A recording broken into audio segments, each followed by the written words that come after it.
welcome to Become Your Own Favorite Chef.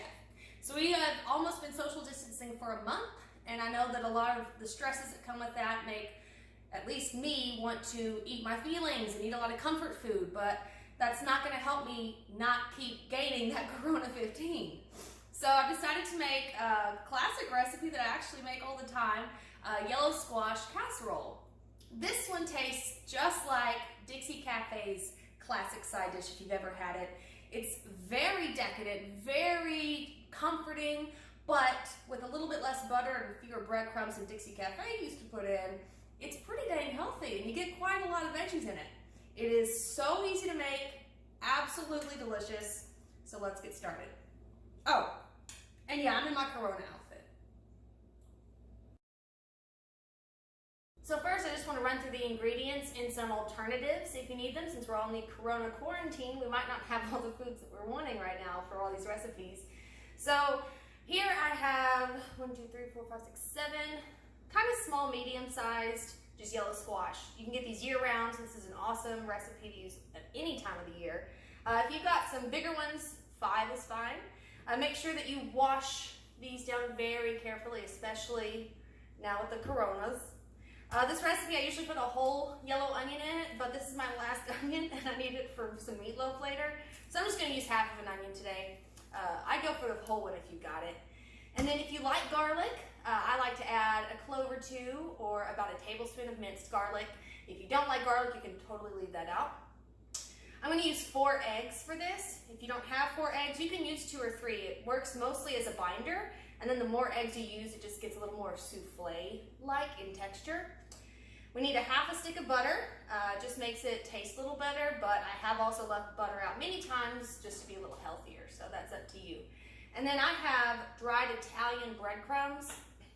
For the mixture, we need about a cup. You can go a little less.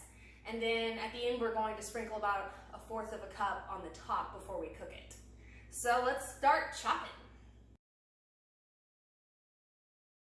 So after you have thoroughly washed your squash, because we are eating the skin, we're going to cut off the ends and then just do a very rough chop on the squash. We want them in equal pieces so when we boil them, it boils at the same time or cooks through at the same time. So I'm just doing little pieces like this.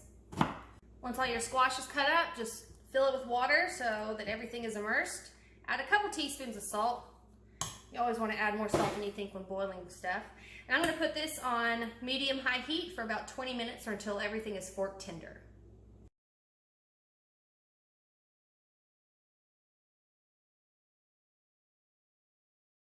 Okay, once your squash is done, you know it's done first off by, it's very fork tender. The skin especially comes apart real easily with a fork. And make sure that you drain it as well as you can. Water or liquid is not our friend in this recipe. So we're going to take a big bowl. I went ahead and I put my raw chopped onion and garlic and butter here at the bottom. We're going to go ahead and add that still warm squash. And just with a fork, you're going to take some time and you're going to just mash this. Almost like you're trying to mash some potatoes. We want to break up the skin, get everything mixed really well.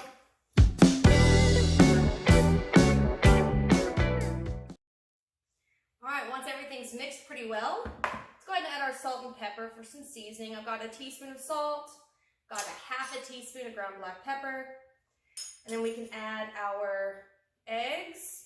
I've got 4 again. And drop my fork in it, be right back.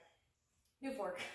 Before we add our breadcrumbs, just kind of give the eggs a mix, or you can pre-mix them in a bowl first. Give that a good stir till it's incorporated. And then we can add our cup of Italian dry breadcrumbs. I love the Italian flavor just because it is flavorful. If you don't like that, you can just do regular original breadcrumbs. Okay, once everything is incorporated, we can put this into a very well sprayed or greased dish.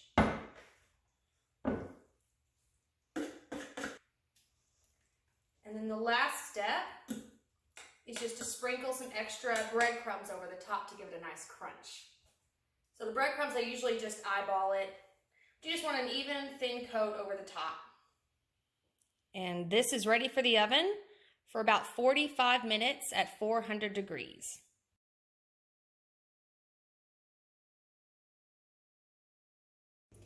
Once you're out of the oven, 45 minutes at 400 degrees, let it sit for at least 10 minutes and then admire the beauty.